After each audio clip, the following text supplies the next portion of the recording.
আসসালামু আলাইকুম। প্রিয় নবম দশম শ্রেণীর জীববিজ্ঞানের শিক্ষার্থীবৃন্দ, আশা করি তোমরা সবাই ভালো আছো। আজকে আমরা দ্বিতীয় অধ্যায়ে প্লাস্টিক নিয়ে আলোচনা করব।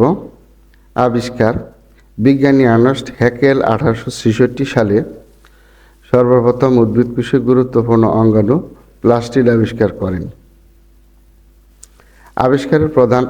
প্লাস্টিডের প্রধান কাজ খাদ্য প্রস্তুত করা, খাদ্য সঞ্চয় করা এবং উদ্ভিদ দেহকে বর্ণময় এবং আকর্ষণীয় করে পরাগায়নে সাহায্য করা।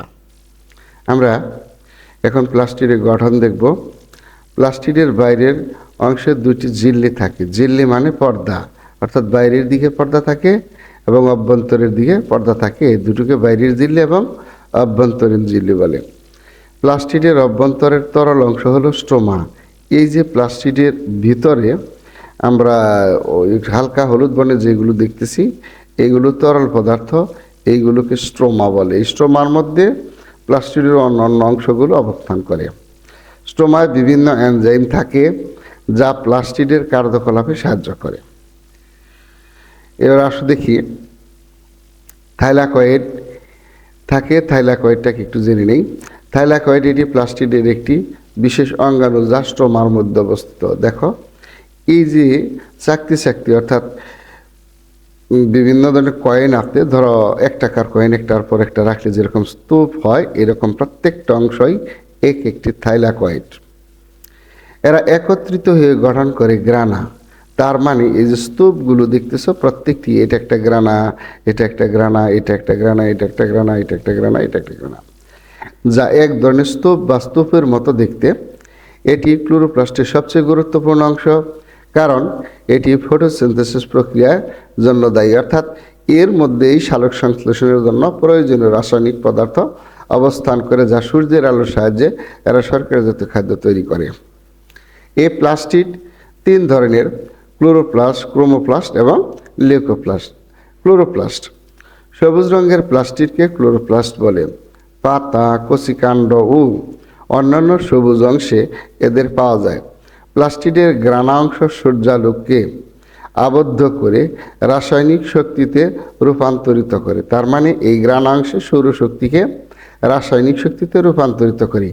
এই আবদ্ধ সৌরশক্তি স্ট্রোমাতে অবস্থিত উৎসেচক সমষ্টি, বায়ু থেকে গৃহীত কার্বন ডাইঅক্সাইড এবং কোষের ভিতরে পানি ব্যবহার করে সরল শর্করা তৈরি করে। আমরা জানি সালোক সংশ্লেষণের জন্য সৌরশক্তি, পানি, কার্বন ডাইঅক্সাইড লাগে, আর এই ক্লোরোফিল এরা মিলে এই কাজটা করে থাকে। মানে সালোক সংশ্লেষণ প্রক্রিয়ায় শর্করা জাতীয় খাদ্য তৈরি করে। এই প্লাস্টিডে ক্লোরোফিল থাকে, তাই এদের সবুজ দেখায়। এছাড়া এতে ক্যারোটিনয়েড নামে এক ধরনের রঞ্জক পদার্থও থাকে। ক্রোমোপ্লাস্ট এগুলো রঙিন প্লাস্টিড, তবে সবুজ নয়। এসব প্লাস্টিডে জ্যান্থোফিল যা হলুদ বর্ণের, ক্যারোটিন যা কমলা বর্ণের, ফাইকোএরিথ্রিন লাল বর্ণের এবং ফাইকোসায়ানিন হলো নীল বর্ণের ইত্যাদি রঞ্জক থাকে। তাই কোনোটিকে হলুদ, কোনোটিকে নীল, আবার কোনোটি লাল দেখায়। এদের মিশ্রণজনিত কারণে ফুল, পাতা এবং উদ্ভিদের অন্যান্য অংশ আকর্ষণীয় হয়ে ওঠে।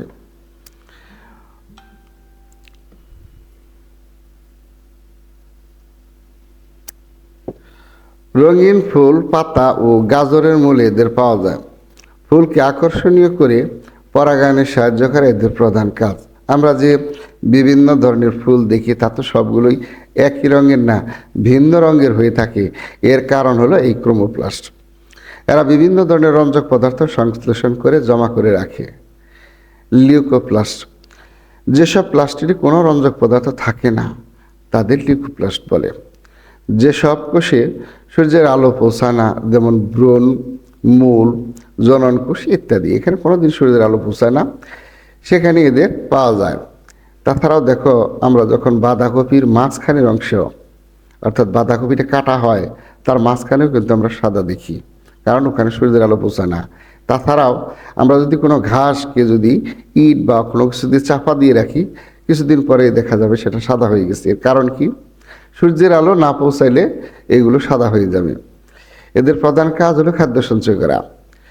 আলোর সংস্পর্শে এলে এরা পুনরায় অর্থাৎ লিউকোপ্লাস্ট, ক্লোরোপ্লাস্ট অথবা ক্রোমোপ্লাস্টে রূপান্তরিত হতে পারে। তো এই ছিল ক্লোরোপ্লাস্ট বা প্লাস্টিড সম্পর্কে। এরপরে আসো দেখি আমরা যে প্লাস্টিডটা পড়লাম, এই প্লাস্টিড সম্পর্কে কি কি প্রশ্ন আসতে পারে যা সৃজনশীল প্রশ্নে সংযুক্ত থাকতে পারে। যেমন ক নাম্বার প্রশ্ন আসতে পারে প্লাস্টিড কাকে বলে। কোষের ভিতরে, উদ্ভিদ কোষের ভিতরে যে সাইটোপ্লাজমীয় অঙ্গাণুটি বিভিন্ন রঞ্জক পদার্থ সহ খাদ্য সঞ্চয়ে সহযোগিতা করে থাকে সেই অঙ্গাণুটিকে প্লাস্টিড বলে। প্লাস্টিড কত প্রকার? প্লাস্টিড 3 প্রকার আমরা জানি। উহাদের বর্ণনা তোমরা ওই বর্ণনাটা দেখবে, অবশ্যই বর্ণনাটা যে বর্ণনাটা আমরা করলাম ইতিমধ্যে সেটাই দেখে নিবে। এরপরে তোমার এই বহু নির্বাচনী সংক্রান্ত যে প্রশ্নগুলো এখানে থাকতে পারে সেগুলো দিয়েছি, আসো দেখি। উদ্ভিদ কোষের গুরুত্বপূর্ণ অঙ্গাণু কোনটি? উদ্ভিদ কোষের গুরুত্বপূর্ণ অঙ্গাণু কিন্তু প্লাস্টিড। প্লাস্টিড কয় ধরনের? 3 ধরনের। প্লাস্টিডের কোন অংশ সূর্যালোককে রাসায়নিক শক্তিতে রূপান্তরিত করে? গ্রানা। ক্লোরোপ্লাস্টের কোথায় উৎসেচক অবস্থান করে? স্ট্রোমাতে। ক্লোরোপ্লাস্টের কোথায় উৎসেচক অবস্থান করে? স্ট্রোমাতে। প্লাস্টিডে ক্লোরোফিল ছাড়াও আর কি থাকে? ক্যারোটিনয়েড। ক্রোমোপ্লাস্টে কি কি থাকে? জ্যান্থোফিল, ক্যারোটিনয়েড, ফাইকোএরিথ্রিন, ফাইকোসায়ানিন ইত্যাদি। মূলে প্লাস্টিড থাকলেও ব্যতিক্রম হয় কোনটিতে? গাজরের ক্ষেত্রে। লিউকোপ্লাস্ট কোথায় কোথায় দেখা যায়? লিউকোপ্লাস্ট মূলে, ভ্রূণ এবং জননকোষে ইত্যাদিতে।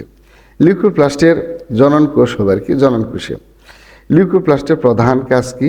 লিউকোপ্লাস্টের প্রধান কাজ হলো খাদ্য সঞ্চয় করা। প্লাস্টিড কে আবিষ্কার করেন? এত বড় গুরুত্বপূর্ণ অঙ্গটি কে আবিষ্কার করেন? আর্নেস্ট হ্যাকেল 1863 সালে। আশা করি প্রিয় শিক্ষার্থী বন্ধুরা তোমরা বুঝতে পেরেছ, এবং এটুকু পড়লে প্লাস্টিড থেকে যদি কোনো প্রকার বহু নির্বাচনী প্রশ্ন আসে আশা করি তোমরা পারবে। তো আজ এই পর্যন্তই। তোমাদের সাথে এই অধ্যায়ে আরেকটি ভিডিও নিয়ে হয়তো তোমাদের সাথে পরে দেখা হবে। সেই পর্যন্ত তোমরা সবাই ভালো থাকো, সুস্থ থাকো। আল্লাহ হাফিজ।